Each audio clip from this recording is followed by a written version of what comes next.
Seorang detektif masa depan dituduh membunuh istrinya oleh sistem hukum AI yang ia dulu dukung. Ia hanya diberi 90 menit untuk membuktikan dirinya tidak bersalah kepada hakim AI tersebut sebelum hukuman mati dijatuhkan secara otomatis. Film ini mengeksplorasi ketegangan teknologi versus nilai manusia serta kritik terhadap sistem yang terlalu bergantung pada kecerdasan buatan.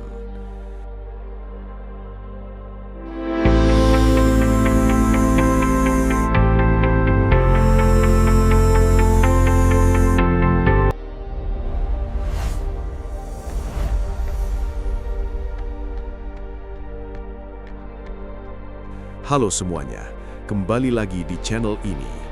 Hari ini kita akan membahas sebuah film thriller sci-fi yang cukup menegangkan tentang masa depan di mana sistem hukum tidak lagi dipegang manusia, melainkan oleh kecerdasan buatan. Film ini berlatar di Los Angeles tahun 2029. Kota ini sedang berada dalam kondisi kacau. Tingkat kriminalitas melonjak drastis, penjara sudah melebihi kapasitas, pengangguran dan tunawisma merajalela, dan banyak polisi gugur saat bertugas. Pemerintah akhirnya mengambil langkah ekstrim. Mereka menciptakan sistem pengadilan berbasis AI bernama Mercy.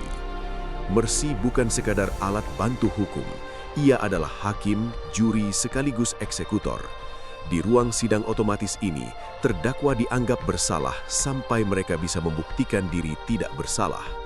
Mercy menganalisis seluruh data rekaman CCTV, body cam polisi, jejak digital, riwayat komunikasi, hingga analisis perilaku, lalu dalam hitungan menit menentukan vonis. Sejak diluncurkan, sistem ini telah menjatuhkan dan mengeksekusi banyak hukuman mati terhadap pelaku kejahatan berat. Bagi sebagian orang, Mercy adalah penyelamat kota, tapi bagi yang lain, ini adalah awal dari mimpi buruk. Tokoh utama kita adalah seorang detektif berpengalaman yang dulu justru mendukung program Mercy. Ia percaya bahwa sistem ini mampu mengurangi kejahatan dan membawa keadilan lebih cepat daripada pengadilan konvensional yang berbelit. Namun hidupnya berubah drastis dalam satu malam. Suatu hari, ia menerima panggilan darurat dan bergegas menuju rumahnya sendiri. Saat tiba, ia menemukan istrinya sudah tidak bernyawa. Dan yang lebih mengejutkan, semua bukti mengarah kepadanya.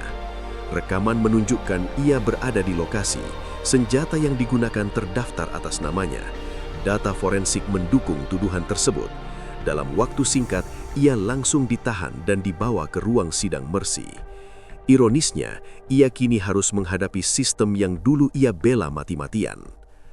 Di ruang sidang futuristik itu, ia diberitahu bahwa ia memiliki waktu terbatas, sekitar 90 menit, untuk membuktikan dirinya tidak bersalah. Jika gagal, Mercy akan menjatuhkan hukuman mati secara otomatis. Tak ada hakim manusia yang bisa ia keyakinkan dengan emosi. Tak ada juri yang bisa ia sentuh dengan cerita pribadi. Yang ia hadapi adalah algoritma dingin yang hanya peduli pada data dan probabilitas. Tekanan pun dimulai. Sistem menampilkan semua bukti di layar besar, riwayat pertengkaran dengan istrinya, pesan-pesan lama yang menunjukkan konflik rumah tangga, lokasi GPS ponselnya, hingga rekaman drone yang seolah membuktikan ia berada di tempat kejadian saat pembunuhan terjadi.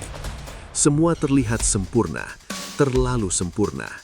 Sebagai detektif, instingnya mengatakan ada yang tidak beres. Ia mulai meminta akses terhadap detail teknis yang lebih dalam, timestamp rekaman, metadata file, jalur transmisi data drone.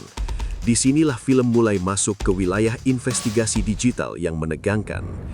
Ia menemukan adanya jeda waktu kecil dalam rekaman, sebuah glitch yang nyaris tak terlihat, frame yang hilang, delay sepersekian detik antara audio dan video. Bagi orang awam mungkin tak berarti apa-apa, tapi baginya itu adalah celah. Ia menyadari bahwa ada kemungkinan sistem Mercy dimanipulasi. Masalahnya, untuk membuktikan manipulasi sistem, ia harus melawan sistem itu sendiri dari dalam ruang sidang yang dikendalikan sepenuhnya oleh AI. Sementara waktu terus berjalan. Di sisi lain, kita mulai melihat bahwa Mercy bukanlah sekadar program netral. Sistem ini belajar dari data historis, dan data historis seringkali penuh bias. Mercy menghitung probabilitas kesalahan berdasarkan pola masa lalu. Jika seseorang dengan profil tertentu memiliki kecenderungan melakukan kekerasan, maka sistem akan menaikkan tingkat kemungkinan bersalahnya. Konsep tidak bersalah sampai terbukti bersalah sudah terbalik. Di sini, ia dianggap bersalah dan harus menurunkan skor probabilitas itu dengan bukti tandingan. Detektif ini kemudian mencoba mengingat kembali kejadian sebelum istrinya terbunuh. Ia menyadari bahwa beberapa hari sebelumnya, ia sedang menyelidiki kasus besar yang melibatkan korupsi tingkat tinggi dan perusahaan teknologi yang memiliki kontrak dengan sistem Mercy. Apakah mungkin ia dijebak? Ia mulai menyusun hipotesis bahwa ada pihak yang ingin membungkamnya, dan cara paling efektif adalah dengan menjadikannya korban sistem yang ia dukung sendiri. Ketegangan meningkat ketika Mercy mulai menghitung ulang probabilitas bersalahnya secara real time.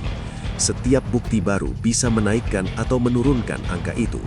Angka itu ditampilkan di layar seperti skor hidup dan mati.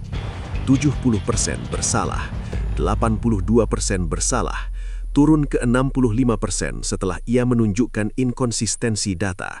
Naik lagi ketika sistem memasukkan faktor riwayat konflik rumah tangga. Waktu semakin menipis.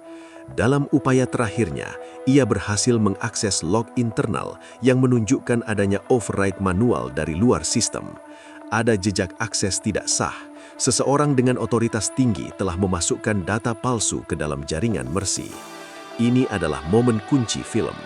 Ia menyajikan bukti itu dan memaksa sistem untuk memverifikasi ulang integritas datanya sendiri. Untuk pertama kalinya, Mercy harus menganalisis kemungkinan bahwa ia telah disusupi. Film ini dengan cerdas menggambarkan paradoks AI. Sistem yang dirancang untuk objektif ternyata tetap bergantung pada data yang bisa dimanipulasi manusia. Jika data masuknya salah, maka outputnya pun salah. Mercy mulai melakukan audit internal. Proses ini memakan waktu, dan selama itu pula detektif kita berada di ujung tanduk. Jika audit gagal menemukan bukti kuat, eksekusi tetap akan dijalankan. Akhirnya, sistem menemukan anomali besar dalam rantai data forensik. Bukti utama yang menjeratnya ternyata telah diubah sebelum masuk ke server pusat. Probabilitas bersalahnya turun drastis, 40%, 25%, tinggal 10%. Namun film tidak berhenti di sana. Pertanyaan besar muncul, jika sistem sekuat Mercy bisa diretas dan dimanipulasi, berapa banyak orang sebelumnya yang mungkin telah dihukum secara tidak adil? Detektif ini akhirnya dibebaskan, tapi ia keluar dari ruang sidang sebagai orang yang berbeda. Ia kini sadar bahwa keadilan tidak bisa sepenuhnya diserahkan pada mesin. Film ini ditutup dengan nada ambigu.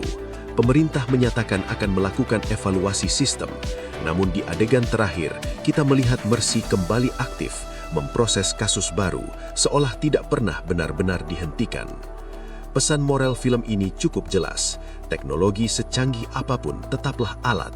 Ia tidak memiliki empati, tidak memiliki konteks moral, dan bisa menjadi senjata berbahaya jika berada di tangan yang salah.